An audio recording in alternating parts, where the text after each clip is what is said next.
Good morning मित्रांनो. तर मित्रांनो, आज सकाळी सकाळी उठलो आणि आज आम्हाला जायचं होतं महाशिवरात्रीला. तर बघा मित्रांनो, बायकोनी सकाळी सकाळी रांगोळी काढायला सुरुवात केली होती. मी खूप लेट उठलो होतो, त्याच्यामुळे बायको म्हणत होती मी खूप लेट उठलोय, मी सगळं आवरलं आणि ते रांगोळी सुद्धा काढायला तिने घेतली होती. अशा प्रकारे ही रांगोळी छान अशी काढली होती. मित्रांनो, तुम्ही बघू शकता अशा प्रकारे ही संपूर्ण रांगोळी ही काढून झालेली होती. तुम्हाला ही रांगोळी कशी वाटली कमेंट करून नक्की कळवा. त्याचा असा एक छान फोटो सुद्धा घेतला. तुम्हाला फोटो कसा वाटला कमेंट करून नक्की कळवा. तसेच महाशिवरात्रीला जाताना असा मोठी दरड आम्हाला एक लागली.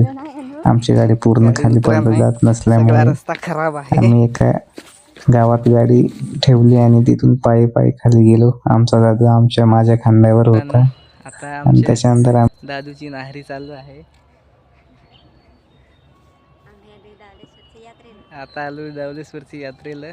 बसलोय आता इसावं तुम्ही जुरूक जाम भंगलोय. गाडी काही ये नाही इकडं. इकडे दादू आमचा नाहरी करतो. आमचा उपवास आहे.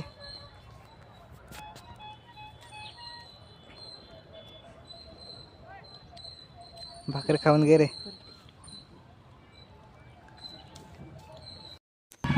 त्याच्यानंतर मित्रांनो, आम्ही हळूहळू पूर्ण दरड उतर खाली गेल्यावरती आम्हाला इथं आम्ही गावाजवळ डावलेश्वर यात्रेच्या गावाजवळ पोहोचलो होतो. तिथं गाडी हे मध्ये चालू होती. आम्हाला जायला रस्ता जाऊन त्याच्यामुळे आम्ही रस्त्याच्या बाजूला मस्त खाली निघून गेलो. खूप मोठा डोंगर आहे, खूप मोठी ती दरड आहे, त्याच्यामुळे लय दमलो होतो दरड उतरताना. त्याच्यानंतर आम्ही हळूहळू डावलेश्वरच्या यात्रेकडे जात होतो. हा आमचा दादू, आमच्या मॅडम आणि सिस्टर बरोबर आम्ही चाललो होतो. त्याच्यानंतर तुम्ही गर्दी बघू शकता मित्रांनो. ही रस्त्याला जाताना एवढे लोक, यात्रेला खूप लांबून लोक आले होते. दादूला आणि आळीपाळीने असं घेऊन चाललो होतो. दादू आणि आमचा फोटो कसा, व्हिडिओ कसा आला कमेंट करून नक्की कळवा मित्रांनो. पुढे असं गेल्यावरती आम्ही प्रवेशद्वाराजवळ पोहोचलो. तिथे असे सगळे बॅनर वगैरे लावले होते. लय मोठी गर्दी होती तिथे. खूप लांबून लोक आले होते.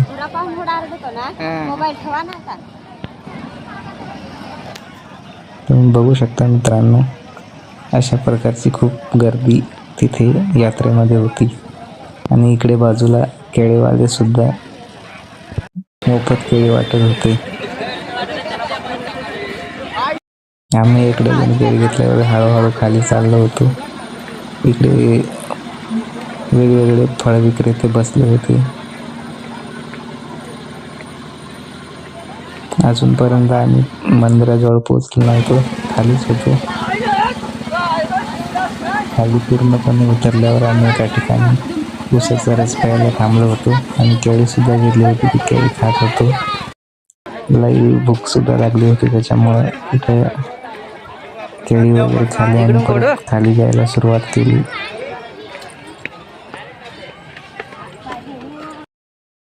इथे गेल्यानंतर आम्ही उलट्या दिशेने मंदिराच्या विरुद्ध बाजूला दर्शन घेण्यासाठी जात होतो. पण इथं आम्हाला पोलिसांनी मध्ये जाऊ दिलं नाही. मला तसंच बाहेर इथून निघावं लागलं. लांबूनच आम्ही दर्शन घेतल्यावरती इथून खाली उतरलो.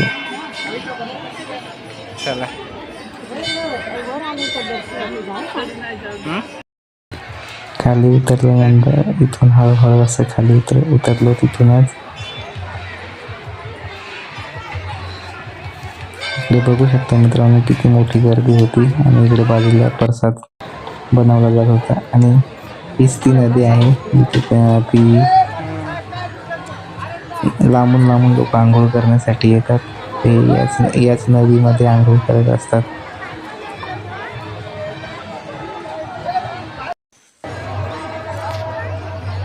हे मंदिर इकडच्या बाजूला आहे, वरती मोठं मंदिर आहे.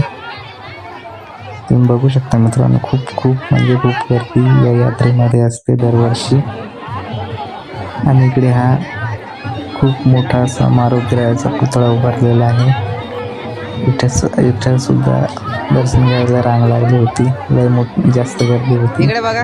आम्ही सुद्धा लांबूनच दर्शन घेतलं आणि आमचा दादू घाबरलो, त्याच्यामुळे आम्ही तिथून लगेच बाहेर निघालो. बाहेर निघाल्यानंतर ही नदी बघू शकता, याला दमणगंगा नदी असे म्हणतात. ही दमणगंगा नदीच्या तीरावरती हे मंदिर वसलेलं आहे आणि दरवर्षी लाखोच्या संख्येने इथे भाविक दर्शन घेण्यासाठी येत असतात. गाडीवरच ठेवला आम्ही. खूप मोठी यात्रा या महाशिवरात्रीला दरवर्षी इथेही भरत असते. तुम्ही बघू शकता, या इकडे पाळणे वगैरे सुद्धा लावले होते आणि मोठा बाजार असा या यात्रेमध्ये भरला होता.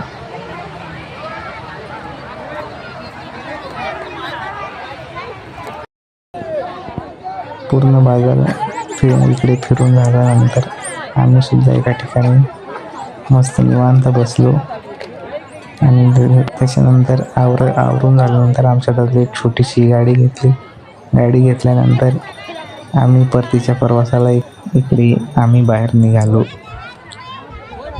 सर्व झाल्यानंतर सर्व दर्शन वगैरे घेऊन इथून आम्ही बाहेर पडलो आणि परतीच्या प्रवासाला लागलो. दादूला परत खांद्यावरती घेतलं. परत मोठा डोंगर हा डोंगर चढायचा असल्यामुळे दादूला परत माझ्या खांद्यावरती घेतलं. त्याला टोपी घेतली होती, तो टोपी डोक्यात ठेवत नव्हता, खाली टाकून देत होता सारखा. मित्रांनो नीटच दरड चढायला लागते. परत खांद्यावर घेतलं, नंतर सिस्टरकडे दिलं, नंतर ती दरडीला खूप मोठा डोंगर अशी ही दरड लागली, चढायची होती आम्हाला.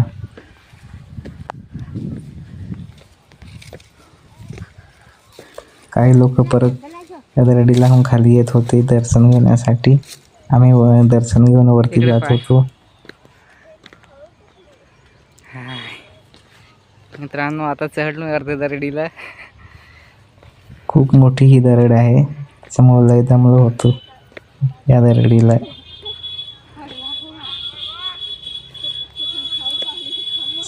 सर्व बाजार वगैरे आवरून आम्ही अशा प्रकारे